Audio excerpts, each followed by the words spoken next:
गुरुर्ब्रह्मा गुरुर्विष्णू गुरुर्देवो महेश्वरः गुरु साक्षात परब्रह्म तस्मै श्री गुरवे नमः. रसिक श्रोत्यांच्या चरणी सादर नमस्कार. आजची ही 52वी कथा. मुक्कामाने तीर्थयात्रा चालू होती. ज्ञानदेव नामदेवांचा संवाद चालू असावयाचा व बाकीची संतमंडळी तो संवाद ऐकण्यात देहभान विसरून जायची. रस्ता मागे किती पडला हे कळतच नव्हते. त्यामुळे ही सर्व मंडळी तीर्थयात्रेचा खऱ्या अर्थाने आनंद घेत होती. सातपुड्याच्या पर्वतराईत संत मंडळींनी प्रवेश केला. घनदाट अरण्यात मध्यान्ह असूनही सूर्याचे किरण खालपर्यंत पोहोचून उबदार वातावरण करण्यास असमर्थ होते. त्यामुळे गारठाच वाटत होता. तेव्हा उन्हाचा त्रास होण्याची गोष्ट तर दूरच राहिली. ज्ञानदेवाने नामदेवाकडे पाहिले. नामदेव हळू आवाजात पुटपुटत होता, विठ्ठल विठ्ठल. नामदेवाचे डोळे आकाशाकडे होते. झाडांच्या फांद्यांतून पानातून डोकावणारे सूर्याचे कवडचे नामदेवाच्या चेहऱ्यावर पडत होते. तर नामदेव त्या किरणांना धरून त्या पानांच्या दाटीतून आकाशात भरारी मारित होता. नामदेवाला या देहाचा जडपणा नको नकोसा वाटू लागला होता. आकाशातील पक्षाप्रमाणे स्वच्छंद भिरभिरण्यासाठी आपल्यालाही पंख असते तर बरे झाले असते असे नामदेवांना वाटले. आणि त्याला पांडुरंगाची आठवण झाल्याने पंखांच्या कमतरतेची तीव्रतेने जाणीव होत होती. पांडुरंगाची आठवण नामदेवांच्या अंतरी तळमळ वाढवित होती.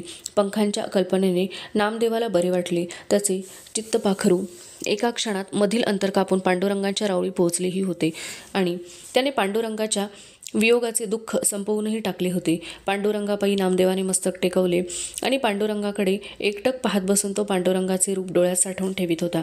पांडुरंगाचे दर्शन घ्यावे व पुन्हा ज्ञानदेवाच्या सहवासात यावे असे करता आले असते, पण पंख नव्हते.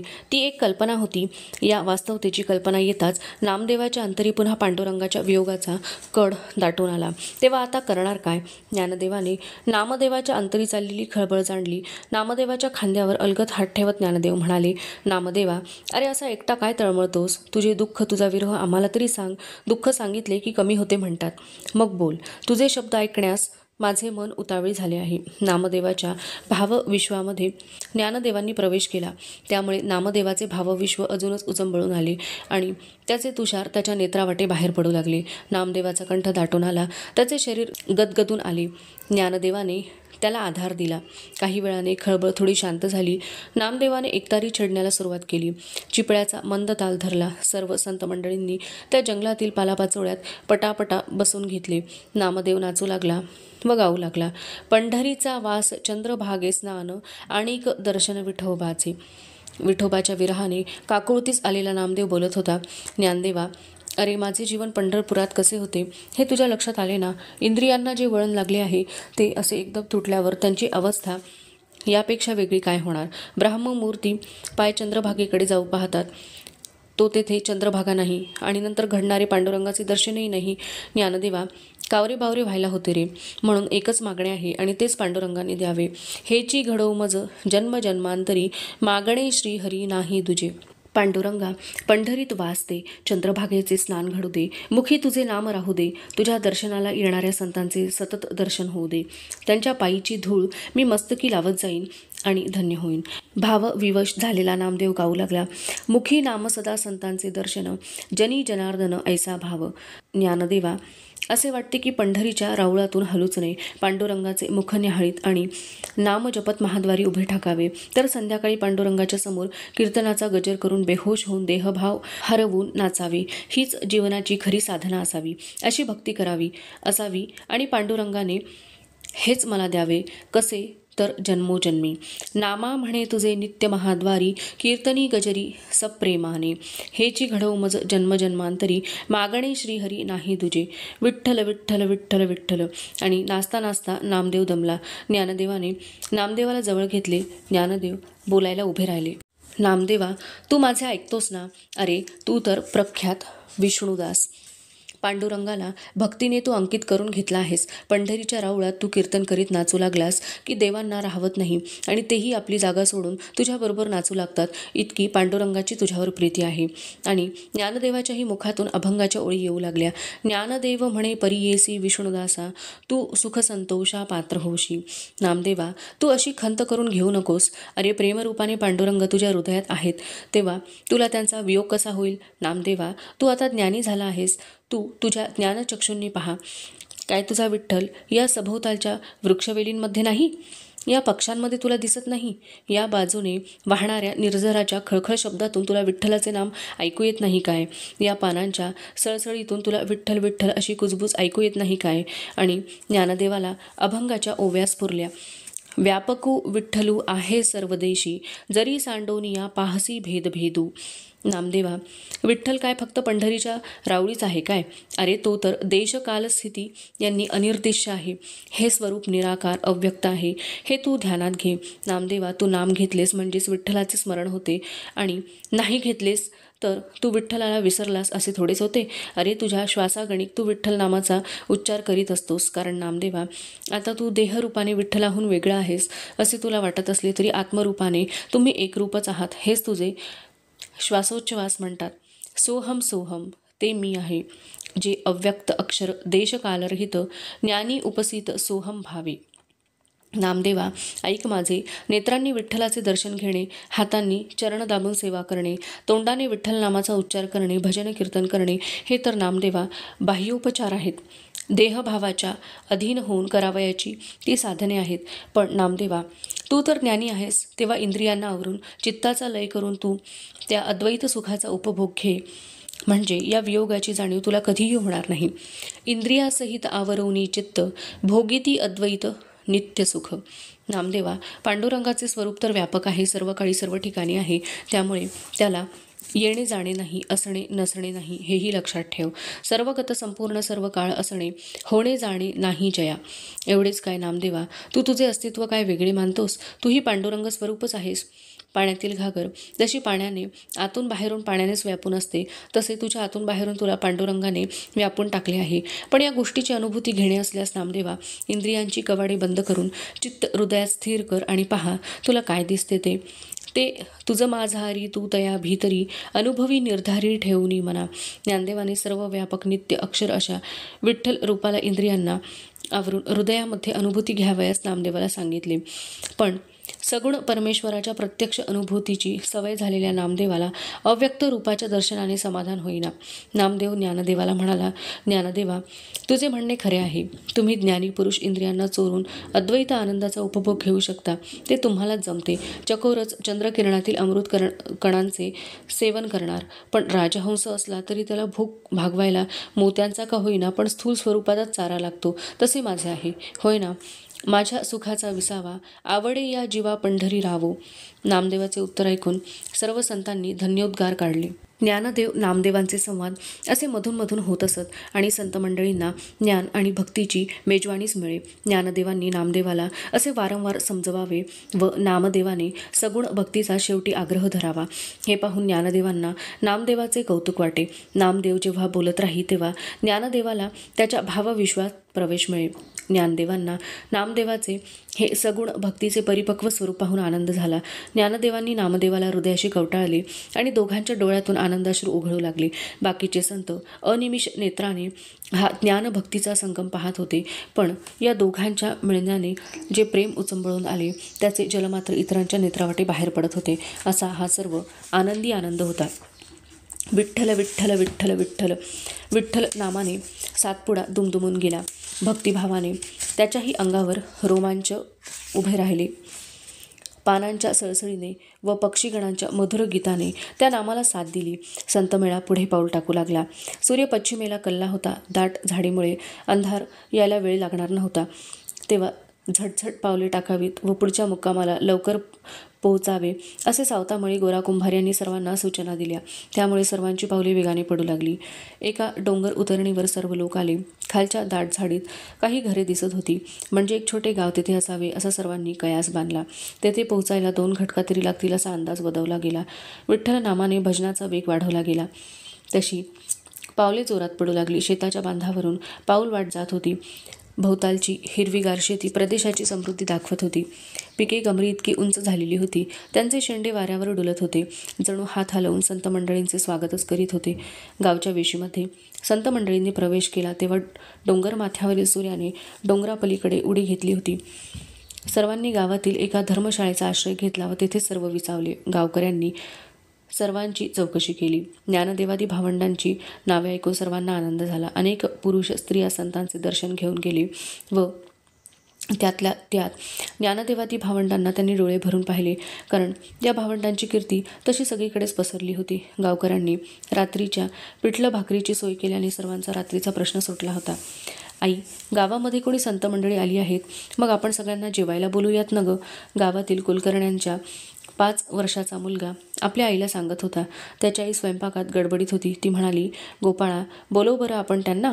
तू तुझ्या वडिलांना जाऊन सांग बरं, म्हणजे ते बोलावतील त्यांना. गोपाळ धावत वडिलांकडे गेला. वडील बैठकीच्या खोलीत बसले होते. गोपाळ वडिलांजवळ जाऊन म्हणाला, बाबा बाबा. गोपाळचे वडील म्हणाले, काय गोपाळा, काय गडबड आहे? गोपाळ म्हणाला, बाबा, आज धर्मशाळेत संत मंडळी आली आहेत, आपण त्यांना जेवायला बोलूयात ना. चला की बाबा, नाहीतर दुसरे कोणी बोलावतील ना त्यांना. गोपाळाला अशा संत मंडळींना जे जे म्हणून गावात येतील त्यांना जेवायला बोलवण्याची खूप आवड होती. तशीच त्याच्या मातापित्यांनाही होती. मातापिता संतांना जेवायला बोलवीत, त्यांची पाद्यपूजा करीत आणि हा सोहळा पाहण्याला गोपाळालाही खूप आवडे. आईवडिलांच्या चाललेल्या गडबडीत गोपाळाची खूप लुडबुड झाली, पण त्याने त्याचे कौतुकच होई तशी आज त्याची वडिलांमागे घाई चालली होती. वडील म्हणाले, हो हो जाऊयात, एक पळभर तर थांबशील ना. गोपाळ म्हणाला, बाबा मी येतो ना तुमच्याबरोबर त्यांना पाहायला, आणि बाबा मी सांगू का त्यांना की तुम्ही आमच्याकडे जेवायला या म्हणून.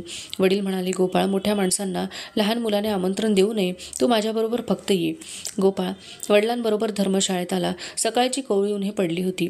हवेत गारठा होता. गोपाळच्या वडिलांनी कमलाकर भट्टांनी सर्वांना नमस्कार केला व स्वतःची ओळख करून दिली.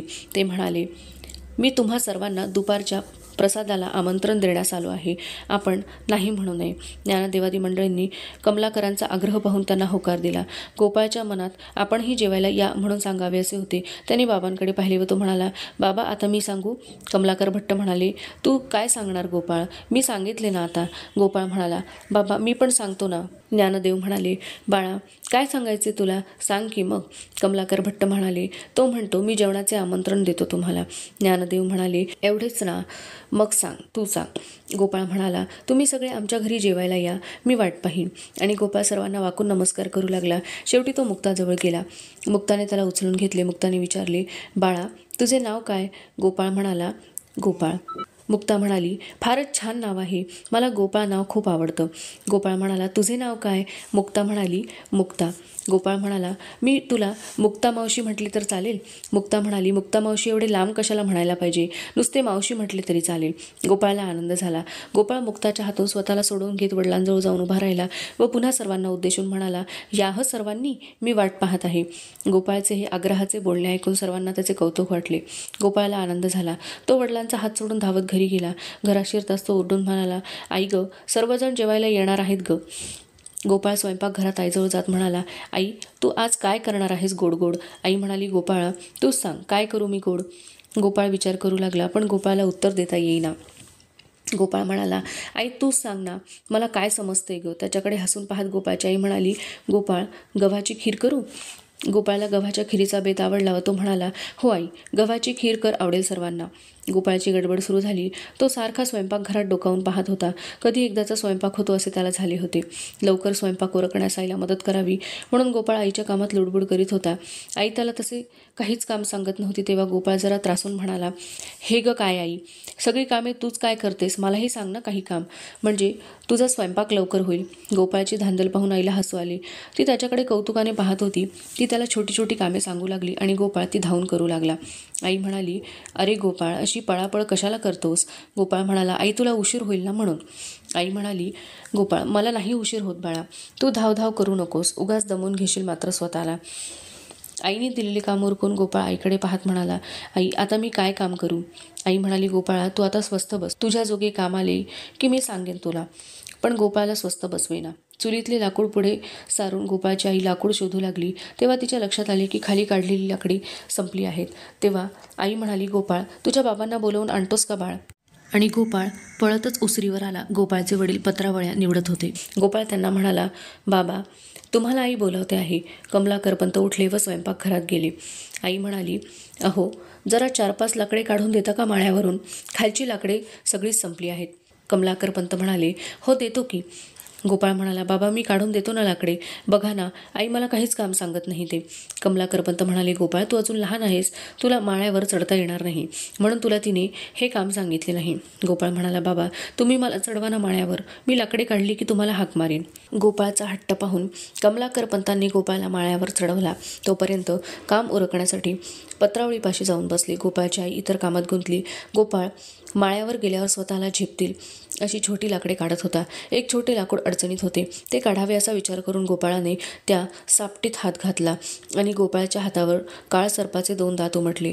त्या भयंकर विषाने गोपाळाला हात बाहेर काढण्यास का तोंडातून आवाज काढण्यासाठी सवड मिळाली नाही. गोपाळ तसाच त्या स्थितीत लाकडावर काळा निळा व मलूल होऊन पडला. अर्धा घटका गेली. चुलीतले लाकूड पुढे सरकवून गोपाळच्या आईने गोपाळला हाक मारली. गोपाळ, अरे लाकूड देतोस ना, काय करतोस वर? कमलाकरपंत ही हाक ऐकून उठले व माळ्याजवळ गेले, पण लाकडं काढल्याचा किंवा सरकवण्याचा कसलाच आवाज माळ्यावरून येईना. तोवर गोपाळची आई माळ्याजवळ आली. कमलाकरपंत म्हणाले, गोपाळा अरे लाकडे देतोस ना, पण माळ्यावरून 1 ना 2 काहीच प्रत्युत्तर येईना. गोपाळची आई घाबरून गेली. ती म्हणाली, अहो तुम्ही जरा माळ्यावर चढून पहा ना काय झाले ते. गोपाळ बोलत का नाही? कमलाकरपंत शिडीवरून माळ्यावर गेले.